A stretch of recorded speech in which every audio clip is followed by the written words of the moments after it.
Bismillahirrahmanirrahim. Assalamu alaikum. Welcome to Pass Education System, largest institute for your online preparations. Pass Education System is largest institute in Pakistan for your online entry test preparations. आप लोग make sure किया करें कि आप लोगों ने हमारे channel को सब्सक्राइब कर लिया हुआ है। अगर आप लोगों ने किसी भी पाकिस्तान के टॉप नॉच जो एंट्री टेस्ट है उसकी प्रिपरेशंस को करना है, बेल नोटिफिकेशन को ऑल पे सेट कर लें और व्हाट्सएप चैनल का लिंक आप लोगों को नज़र आ रहा होगा उस डिस्क्रिप्शन के अंदर, वीडियो डिस्क्रिप्शन में, उसको जाके भी आप लोग फॉलो कर सकते हैं। इस वीडियो के अंदर हम अपनी सीरीज को ही कंटिन्यू करेंगे जो कि हम लोगों ने स्टार्ट की हुई है नस्ट एनईटी 2025 की प्रिपरेशंस को लेके। जी हाँ स्टूडेंट्स, आप लोगों का जो नस्ट एनईटी 2 होने जा रहा है 2025 के फेब में, तो उसकी प्रिपरेशन के लिए आप लोगों के लिए ये सीरीज स्टार्ट की हुई है जिसके अंदर हमने बेस बनाया हुआ है। जितने भी नस्ट एनईटी 1 2024 में एमसीक्यूज आए थे उनको बेस बनाया हुआ है। उसके बेसिस पे उन तमाम एमसीक्यूज के जो टॉपिक डिस्कशन है वो आप लोगों को करवाऊंगा और साथ साथ जितने एमसीक्यूज आए थे वो डिस्कस करवाऊंगा। अब दो चीज़ें यहाँ पे आपको समझना बहुत ज़रूरी है। अगर तो आप नस्ट एनईटी 1 2024 में जितने भी एनईटीज के ओरिजिनल एमसीक्यूज हैं उनको देखना चाहते हैं, उनका सोल्यूशन देखना चाहते हैं, तो आप हमारी प्ले लिस्ट में चले जाएं। आप लोग पास एजुकेशन सिस्टम की रिसेंट वीडियोस में चले जाएं तो आप लोगों को नवंबर 30 से यानी 30th नवंबर से लेकर 12 दिसंबर तक जितने भी एनईटीज हुए हैं वो तमाम के एमसीक्यूज विद सोल्यूशन मिल जाएंगे, लेकिन वो रैंडमली होंगे। लाइक कोई फिजिक्स 11 से, कोई 12 फिजिक्स से, मैथ के भी,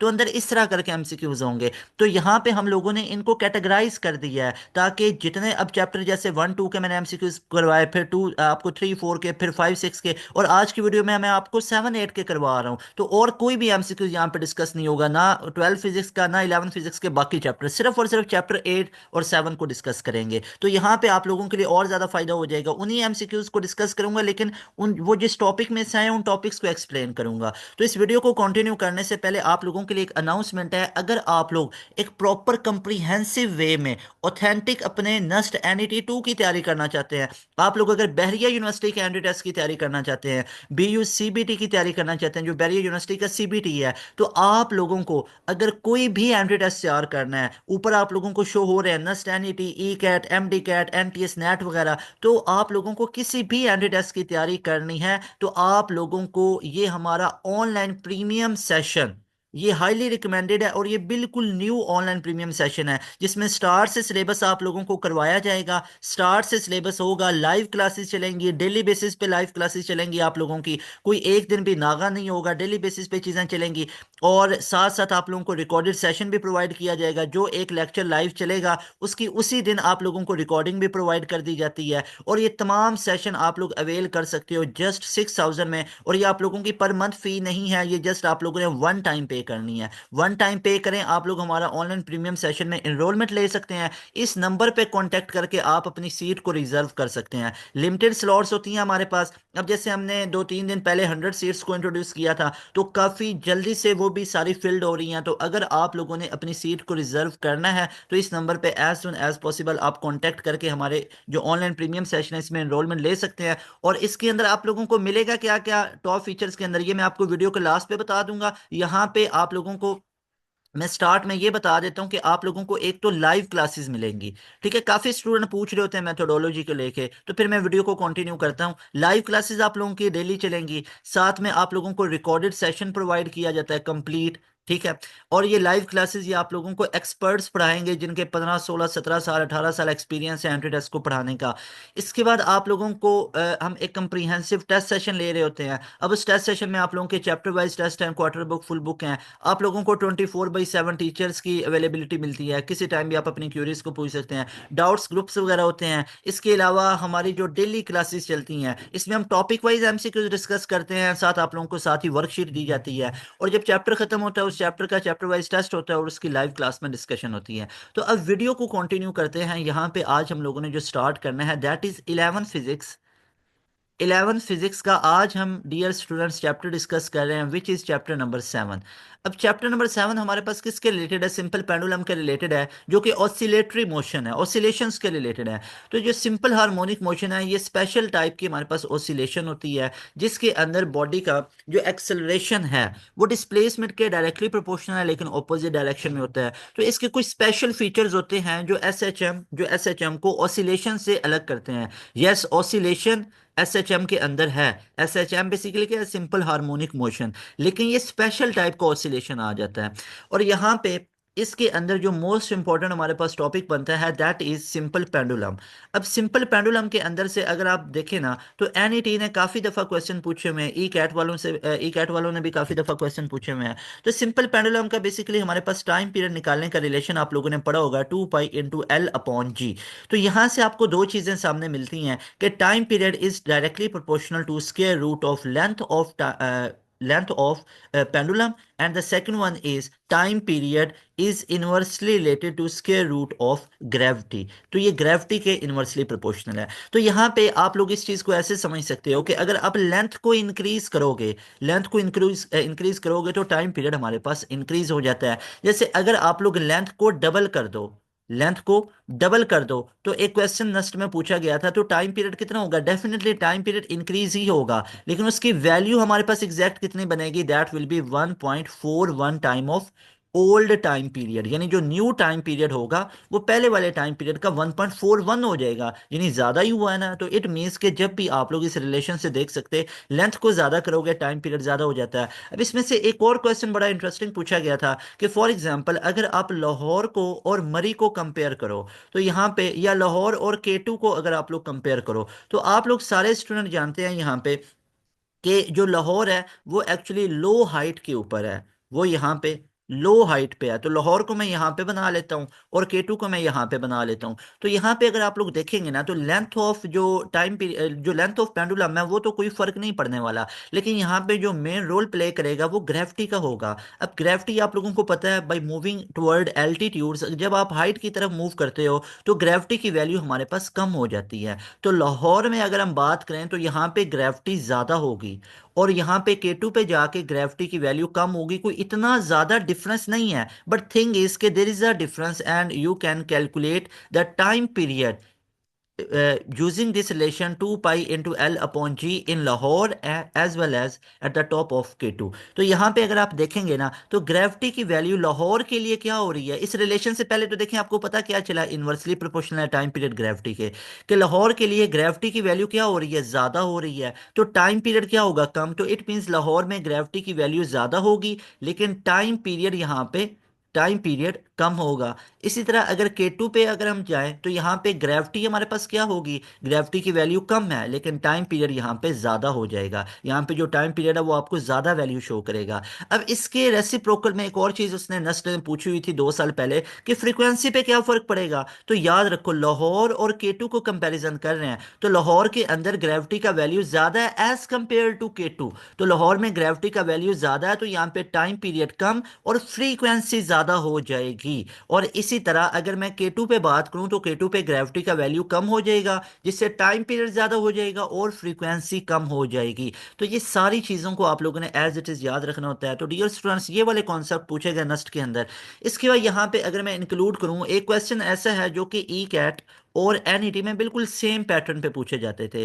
अब एनईटी में प्रीवियस ईयर में तो इससे क्वेश्चन नहीं पूछा गया, लेकिन काफ़ी चांसेस हैं कि आपके एनईटी 2025 में जो होने जा रहे हैं, ठीक है, उसके अंदर क्या पता पूछ सकते हैं, आगे आने वाले एनईटीज में पूछा जा सकता है। वो ये है कि अगर हमारे पास एक पेंडुलम है, एक सिंपल पेंडुलम है, ठीक है, एक मेटालिक बॉब है जिसको हम मूव करवाते हो, ऑसिलेट करते हैं, तो यहाँ पे अगर तो आप लोगों को डिस्टेंस फाइंड आउट करना है, ये पोजीशन कौन सी होती है, मीन, और ये वाली पोजीशन क्या होती है, एक्सट्रीम। तो अगर तो डियर स्टूडेंट्स आप लोगों को डिस्टेंस निकालना है मीन टू एक्सट्रीम, यानी मीन से एक्सट्रीम तक निकालना है, you will use x is equal to x naught sine theta.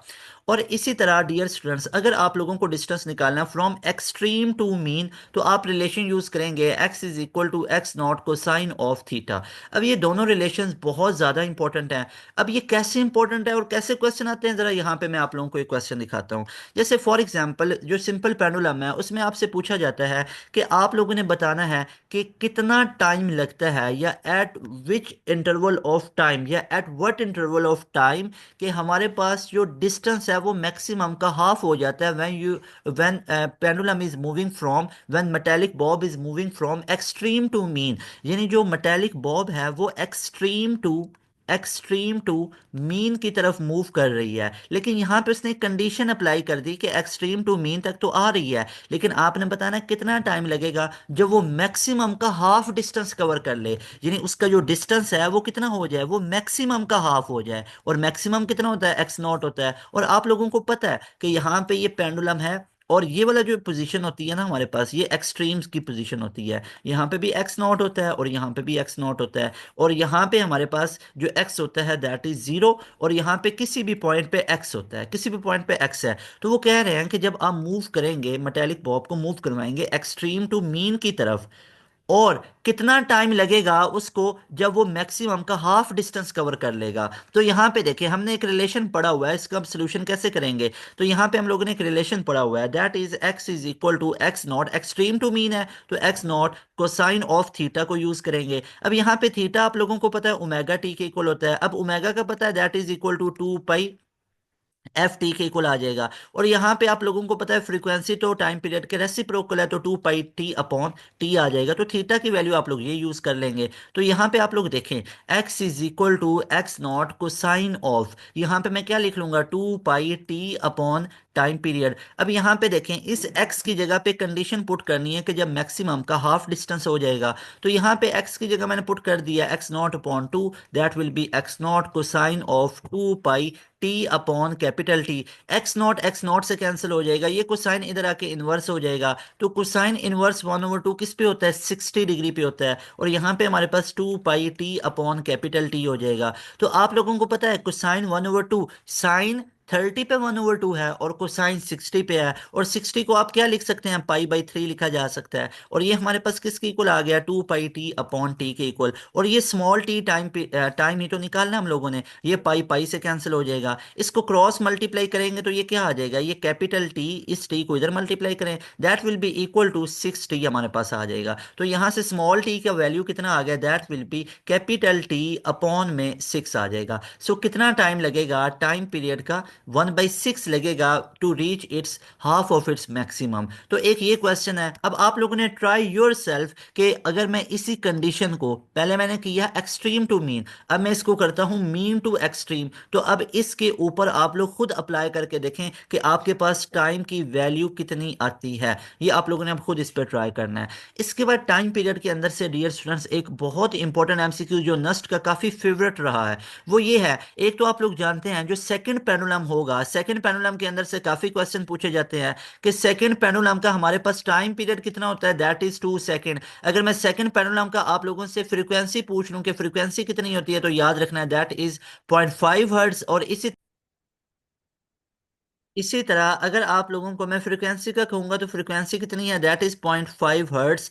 और इसी तरह अगर मैं आप लोगों से कहूंगा कि इसकी लेंथ कितनी होगी सेकंड पेंडुलम की, तो always remember that will be 0.9939 metre. तो ये हमारे पास सेकंड पेंडुलम की लेंथ होती है। या आप इसको सेंटीमीटर में कैसे लिख सकते हो, दैट विल बी 99.39 सेंटीमीटर।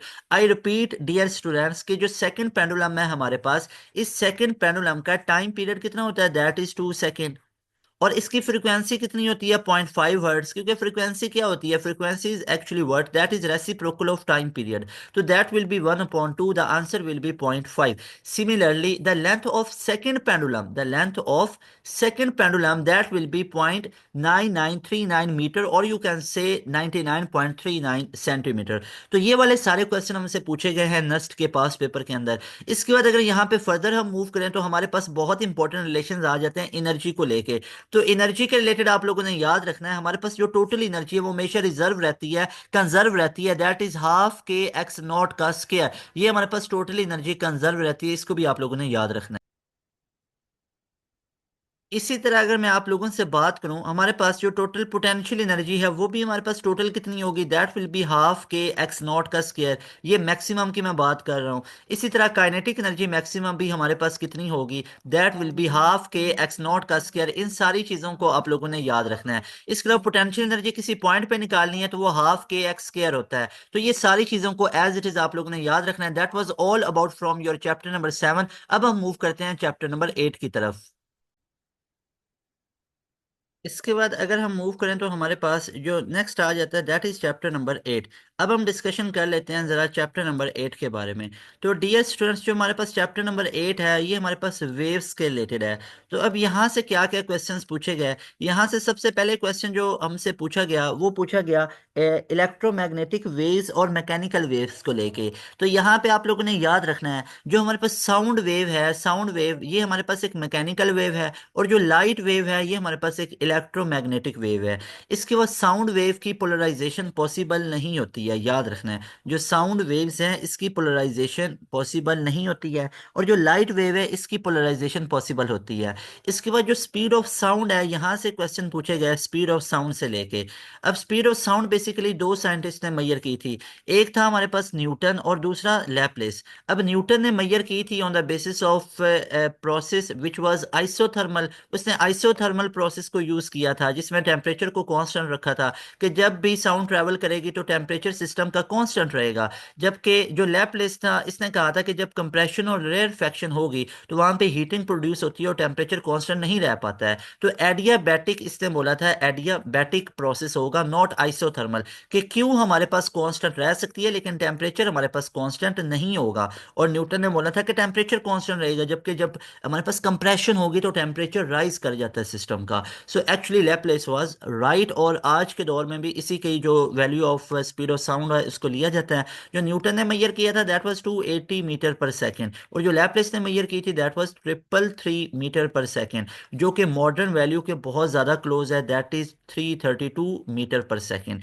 इसके बाद यहाँ पे एक और हमारे पास क्वेश्चन आता है जो कि नस्ट में पूछा गया था, कि व्हेन एवर साउंड ट्रेवल, यानी साउंड है वो ट्रेवल कर रहा है कहाँ से? फ्रॉम रेयर मीडियम, एक रेयर मीडियम से वो ट्रेवल कर रहा है किस में? एक डेंसर मीडियम में। So the first thing we have to know about rare medium and denser medium. Rare medium हमारे पास वो होता है जिसकी डेंसिटी हमारे पास लो होती है, डेंसर मीडियम वो होगा जिसकी डेंसिटी ज्यादा है। अब डेंसिटी कम का मतलब क्या होता है? Actually density is what, that is mass per unit volume. अगर इसको मैं कॉमन लैंग्वेज में समझाऊं तो याद रखना है, कोई चीज अंदर से कितनी भरी हुई है उतनी उसकी डेंसिटी होती है, यानी कितना मास पर यूनिट वॉल्यूम है, यानी एक रीजन है इसमें कितना मैस पड़ा हुआ है। अगर तो बहुत ज्यादा मैस पड़ा हुआ है इस यूनिट वॉल्यूम के अंदर, अगर इस यूनिट वॉल्यूम के अंदर बहुत ज्यादा मैस है तो इसका मतलब है इसकी डेंसिटी हमारे पास ज्यादा होगी। अगर यही हमारे पास एक यूनिट वॉल्यूम है और इसके अंदर अब देखें मैस कम पड़ा हुआ है, तो इसका मैस पर यूनिट वॉल्यूम कम है तो इसकी डेंसिटी कम होगी। तो रेयर से जब डेंसर मीडियम के अंदर एक साउंड ट्रेवल करती है from rare medium to denser medium, तो क्या क्या हमारे पास रिजल्ट्स निकलते हैं? तो यहाँ पे कुछ रिजल्ट्स हैं बहुत इंपॉर्टेंट, वो आप लोगों के सामने लिखना चाहता हूँ, जो कि एनईटी में बहुत इंपॉर्टेंट है और यहाँ से पूछा गया क्वेश्चन। पहले नंबर पे तो याद रखना है, फ्रीक्वेंसी पे कोई इफेक्ट नहीं पड़ता है, फ्रीक्वेंसी रिमेन्स अनचेंज्ड, फ्रीक्वेंसी पे कोई फर्क नहीं पड़ता। अनचेंज्ड का मतलब क्या होगा? कि ये यूनिफॉर्म रहेगी, कांस्टेंट। यानी whenever sound wave travel from rare to denser और denser to rare, there is no change in frequency, frequency पे कोई चेंज नहीं होता है, because frequency is source dependent quantity, ये सोर्स पे डिपेंड करती है, ये कभी भी मीडियम के अंदर जब वो फ्लो कर रहा है साउंड तो उस पर डिपेंड नहीं करती है। नंबर टू पे अगर आप बात करें कि साउंड ट्रेवल कर रही है रेयर टू डेंसर, तो हमारे पास जो स्पीड ऑफ साउंड है इस पे क्या फर्क पड़ेगा? तो याद रखना है, रेयर के अंदर अगर मैं बात करूं रेयर मीडियम, तो इसमें जो स्पीड ऑफ साउंड है ये हमारे पास कम होती है। क्यों? क्योंकि पार्टिकल्स दूर दूर होते हैं, डेंसिटी कम होती है। और इसी तरह अगर मैं बात करूं डेंसर मीडियम की, तो डेंसर मीडियम के अंदर जो स्पीड ऑफ साउंड है ये ज्यादा होती है। जैसे सॉलिड की एग्जांपल ले लें, सॉलिड में in solid sound travel faster than gases. और इसी तरह आप देख सकते हैं कि सॉलिड के अंदर पार्टिकल एक दूसरे के करीब करीब होते हैं, तो यही तो डेंसर मीडियम होता है, जिसमें पर यूनिट मास ज्यादा पड़ा हो तो डेंसिटी ज्यादा है। तो इट मीन्स कि फ्रीक्वेंसी पे कोई फर्क नहीं पड़ता है जब साउंड ट्रेवल करती है रेयर टू डेंसर, और जो स्पीड ऑफ साउंड है वो डेंसर में जाके इंक्रीज होती है। अब अगर सिंपल एक क्वेश्चन यस नो में आए कि when sound travel from rare to denser the speed of sound will be increase, speed of sound increase हो जाएगी। अगर इसका आप ऑपोजिट केस देखें, लेकिन इससे पहले आप लोग वेवलेंथ के बारे में भी देख लें, कि अगर आप वेवलेंथ की बात करें तो जो स्पीड ऑफ साउंड है एक्चुअली ये वेवलेंथ के क्या होगा? डायरेक्टली प्रोपोर्शनल है। तो यहाँ पे देखें, अगर स्पीड ऑफ साउंड ज्यादा होगी तो वेवलेंथ भी हमारे पास क्या हो जाएगी? वेवलेंथ भी ज्यादा हो जाएगी। इसके बाद यहाँ पे अगर आप बात करें इसके रेसिप्रोकल को, जैसे फॉर एग्जांपल अगर आप बात करें कि साउंड ट्रेवल कर रही है from denser medium to rare medium, अगर वो डेंसर से रेयर मीडियम की तरफ मूव करेगी तो फिर हमारे पास क्या क्या बनेगा? फिर फ्रीक्वेंसी तो हमारे पास कांस्टेंट ही रहेगी, पहले भी कांस्टेंट थी। नंबर टू पे याद रखना है, जो हमारे पास स्पीड ऑफ साउंड है ये क्या हो जाएगा? ये decreases, speed of sound decreases, ठीक हो गया। और उसके बाद जो वेव लेंथ है that will also be decreased, ये भी क्या हो जाएगी, डिक्रीज्ड हो जाती है। तो ये सारी चीजें हमारे पास स्पीड ऑफ साउंड वाले टॉपिक में से पूछी गई थी, चैप्टर 8 में से। आई होप आज के लेक्चर के अंदर आपको ये तमाम जो टॉपिक्स हैं ये कवर हुए होंगे, जिसके अंदर जो सारे एमसीक्यूज को मैं बेस बनाता हूँ वो मैं एनईटी 1 जो 2024 के एमसीक्यूज से मैक्सिमम कवर करने की कोशिश करता हूँ, ठीक है। उनके एमसीक्यूज डिस्कस करके और साथ टॉपिक की एक्सप्लेनेशन देता हूँ, ताकि आप लोगों का एनईटी 2 बहुत बेहतरीन हो सके इंशाल्लाह ताला। एनईटी 2 जो कि आप लोगों का 2025 में होगा, फेब के अंदर जाके होगा, वो आप लोगों का बेहतरीन हो जाए इंशाल्लाह ताला। अगर आप एक प्रॉपर वे में एक सीक्वेंस में तैयारी करना चाहते हैं, कंप्रीहेंसिव तैयारी करना चाहते हैं, 100% गारंटी के साथ तैयारी करना चाहते हैं, तो आप लोग अपना 2024 का जो 2025 के एडमिशन्स हैं उनको सिक्योर करना चाहते हैं, तो अभी आप लोगों के पास एक गोल्डन अपॉर्चुनिटी है कि आप लोग हमारे ऑनलाइन प्रीमियम सेशन को स्टार्ट कर इसको ज्वाइन कर सकते हैं। ये बिल्कुल न्यू हमारे प्रीमियम सेशंस हैं, बिल्कुल आप लोगों का स्टार्ट से सिलेबस होगा, स्टार्ट से सिलेबस होगा और डेली बेसिस पे आप लोगों की क्लासेस होंगी। यानी एक तो आप लोगों का सिलेबस तमाम स्टार्ट से होगा, क्योंकि ये न्यू प्रीमियम सेशन है हमारा, जिसमें सिलेबस आप लोगों का स्टार्ट से करवाया जाता है, ठीक है। और उसके बाद यहाँ पे आप लोगों की डेली क्लासेस होती हैं। यहाँ पे ऐसा नहीं है कि वीक में 1 से 2 दिन क्लासेस है, 1 से 2 दिन अगर आप क्लासेस ले लेंगे तो आप लोग इस तरह तो 6-7 महीने में जाके तैयारी करेंगे। 1 से 2 दिन क्लास लेके आप कैसे 2 महीने में सिलेबस को खत्म कर सकते हैं, तो आप लोग इसके बारे में कभी भी तैयार नहीं हो पाते हैं कि आप 2 महीने के अंदर तैयारी पूरी कर लेंगे और हफ्ते में आप सिर्फ ले रहे हो 2 दिन क्लासेस। तो इसका तो मतलब ये हुआ कि अगर आप हफ्ते में 2 दिन क्लासेस लो तो आपने एक महीने में 4 हफ्ते हैं, तो आपने टोटल कितनी क्लासेस ली, एक हफ्ते में दो, फिर दो, फिर दो, फिर दो, तो महीने में आपने टोटल 8 क्लासेस ली। तो उसके बाद अगले महीने में आपने 8 क्लासेस ली, तो क्या आप लोग 16 क्लासेस में सिलेबस कवर करेंगे? करवाने को तो आपको हम एक क्लास में सिलेबस कवर करवा दें, सारे पैचेस को जोड़ के आपको पकड़ा दें कि लें जी ये देखें पूरा सेशन है, तो थिंग इज कि ये कोई रियलिस्टिक चीज नहीं है। अब इसमें क्या बर्डन पड़ जाता है बच्चे पे कि 16 क्लासेस में पूरा सिलेबस कवर होगा, physics 11 physics, 12 physics, 11 math, 12 math, English का इतना सिलेबस है, तो ये कैसे कवर होता है? इसके बजाय अगर आप बच्चों को रिकॉर्डेड सेशन पे लगा देंगे तो ये कोई हमारे पास कोई एक ऑथेंटिक चीज नहीं होती है। तो ये मैं चीज इसलिए आपको कह रहा हूं कि आप जिस सेशन में भी जाएं तो मेक श्योर करें कि क्या आप लोगों की डेली क्लासेस हो रही हैं या आप लोगों की हफ्ते में 1-2 दिन क्लासेस हो रही हैं। तो डेली क्लासेस को प्रेफर करें। अब इसके मैं आपको फायदे बताना चाहता हूँ, यहाँ पे आए। अब एक स्टूडेंट है या एक है वो कहता है कि जी डेली क्लासेस को प्रेफर करना चाहिए, एक स्टूडेंट है वो कहता है डेली क्लासेस करना चाहिए, ठीक है। और एक है वो कहता है वीकली क्लासेस से काम चल जाएगा, वीकली क्लासेस 1 to 2 डेज। अब मैं आपके सामने एक कंपैरिजन रखता हूं, अगर आप लोग एग्री करते हैं तो ठीक है, अगर नहीं एग्री करते तो मुझे जरूर बताइएगा कि इसमें क्या क्या फ्लॉज आते हैं। देखें, अब डेली बेसिस पे अगर आप लोग क्लास लेते हैं ना तो आप लोग 2 मंथ्स के अंदर ट्रूली प्रिपेयर हो जाते हो, 2 महीने में वाकई में प्रिपेयर हो जाते हो ट्रूली, जिसे कहते हैं ना हकीकतन, हकीकत में आप लोगों की तैयारी हो जाती है 2 महीने में, कंप्लीट लेवल की तैयारी हो जाती है 100%, क्योंकि आप डेली क्लासेस ले रहे हो। उसके बाद आप लोग एक फ्लो में रहते हो। भाई इंसान की नेचर है कि अगर आप वो 2-3 दिन एक काम नहीं करोगे तो आप आउट ऑफ रूटीन चले जाते हो। तो भाई आप एक फ्लो में रहते हो, स्टडी के साथ कांटेक्ट में रहते हो। इसके बाद आप लोगों का 2 मंथ में एडमिशन सिक्योर हो जाता है, एडमिशन सिक्योर हो जाता है 2 मंथ के अंदर ही। इसके बाद आप लोगों को मैक्सिमम टाइम मिल पाता है, मैक्सिमम टाइम अपने बोर्ड को तैयार करने के लिए। भाई कई स्टूडेंट हैं उन्होंने रिपीट करना है, उन्होंने इंप्रूव करना है, वो फ्रेशर है, उन्होंने सेकंड ईयर करना है, उन्होंने कॉलेज के अंदर स्टैंड देने, प्री स्टैंड देने, तो उनकी कॉलेज की भी तो रूटीन है ना। तो 2 महीने में बस पूरा एंट्री टेस्ट खत्म करो, उसके बाद स्टूडेंट इन चीजों की तरफ आएंगे ना, 2 महीने में एडमिशन सिक्योर। अब एक और यहां पे चीज बताना चाहता हूं, भाई अगर 2 महीने में एडमिशन सिक्योर नहीं हो रहा तो फिर तीसरा महीना लगाओ, चौथा महीना लगाओ। तो सर एक क्वेश्चन हमारे माइंड में आता है, जैसे एक स्टूडेंट बन के अगर मैं कहता हूं कि सर अगर आपका 2 महीने में हम ये पूरा आप सिलेबस हम कवर करवाते हैं, 2 महीने में हमारा एडमिशन नहीं होता है, तो क्या तीसरे महीने से हमें अपने सेशन से निकाल देंगे? नेवर। आप लोगों को ये सेशन चलता ही जाएगा हमारा। आप लोगों को ये एक्सेस लाइफ टाइम की एक्सेस है, जस्ट वन टाइम एनरोलमेंट लेनी है, लाइफ टाइम आपको एक्सेस है। भाई जब आप लोगों का डिजायर्ड यूनिवर्सिटी में होगा तब आप इस पूरे सेशन को क्विट कीजिएगा। हमारा सेशन आपको मिलता ही रहेगा, यानी आप लोगों के पास लाइव क्लासेस की भी एक्सेस होगी। डेली लाइव क्लासेस लें, तमाम सब्जेक्ट की लें, और तमाम जो सब्जेक्ट्स के एक्सपर्ट प्रोफेशनल है ना, गोल्ड मेडलिस्ट, उनसे क्लासेस लें। साथ साथ टेस्ट सेशन की लेक्चर नोट्स, पीडीएफ, वर्कशीट्स, तमाम की एक्सेस रहेगी। लेकिन थिंग इज कि हम बच्चे को कोई लटका के नहीं रखते हैं कि 5 6 7 महीने तक आपका सिलेबस खत्म होगा, ये तब जाके आपका एडमिशन सिक्योर होगा। नेवर भाई, इसके अंदर हम आपको 2 महीने में फुली प्रिपेयर करवा देते हैं, उसके बाद अपना बोर्ड तैयार कर लेना। अब वीकली क्लासेस में क्या होता है, एक बच्चा अगर वीकली क्लासेस को प्रेफर करता है तो सबसे बड़ा ड्रॉबैक उसको क्या मिलता है कि वो फ्लो में ही नहीं आ पाता, वो आउट ऑफ डिसिप्लिन चला जाता है। दूसरे नंबर पे क्या प्रॉब्लम बनता है कि इसका ड्यूरेशन लगेगा 2 मंथ में। अगर वो आपको देखे ना, अगर वीकली क्लासेस के बाद भी आप 2 महीने में क्या सिलेबस ट्रूली खत्म कर पाएंगे? नहीं कर पाएंगे। सर ये 2 महीने में ही खत्म करना क्यों जरूरी है? क्योंकि भाई आपके पास इतना टाइम नहीं है कि आप 6 7 महीने एंट्री टेस्ट को तैयार करो। या ये भी नहीं है कि सर ऐसा भी तो हो सकता है हम बोर्ड और एंट्री टेस्ट को साथ साथ करते जाएं। तो याद रख लो डियर स्टूडेंट्स, अगर आप बोर्ड एंट्री टेस्ट को साथ साथ लेके चलोगे ना, तो इसमें देखो, तो बोर्ड को भी आपने अभी 5 से 6 महीने पढ़ा, एंट्री टेस्ट को भी 5 से 6 महीने पढ़ा।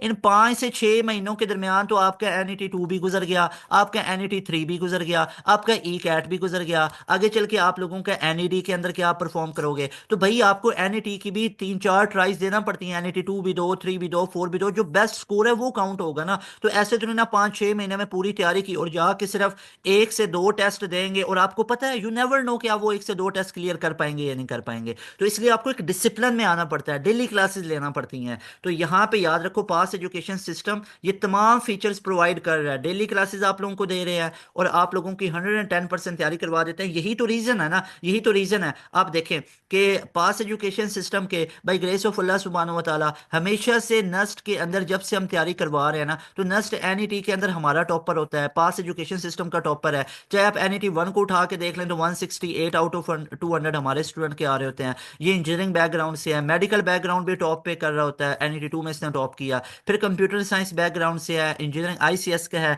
तो उसके आते हैं 168 आउट ऑफ 200। इन दोनों स्टूडेंट का नाम हमजा हमजा था, ये दोनों अलग अलग थे। एक हमजा काशिफ था और ये भी मोहम्मद हमजा था। तो इन दोनों स्टूडेंट ने टॉप किया। ये मोहम्मद उमर स्टूडेंट था, NET 2 का टॉपर था। तो देखें ये पास एजुकेशन सिस्टम का नस्ट में रिजल्ट रहा है। फास्ट को उठा के देखें 90 प्लस में एग्रीगेट है। नेट हर महीने हो रहे होते हैं, उसमें हमारे स्टूडेंट 90 प्लस में जा रहे होते हैं। नेट ये दिसंबर वाला काफी मुश्किल आया था, उसमें हमारे स्टूडेंट के 90 में आए मार्क्स। तो थिंग इज के वी नो के कैसे आप लोगों को रेलिवेंट प्रिपरेशन करवानी है। तो हाईली रिकमेंडेड है आप लोगों को ये हमारे ऑनलाइन प्रीमियम सेशंस। आप किसी भी टाइम इसके अंदर एनरोलमेंट ले सकते हैं, ऊपर नंबर आप लोगों को शो हो रहा है।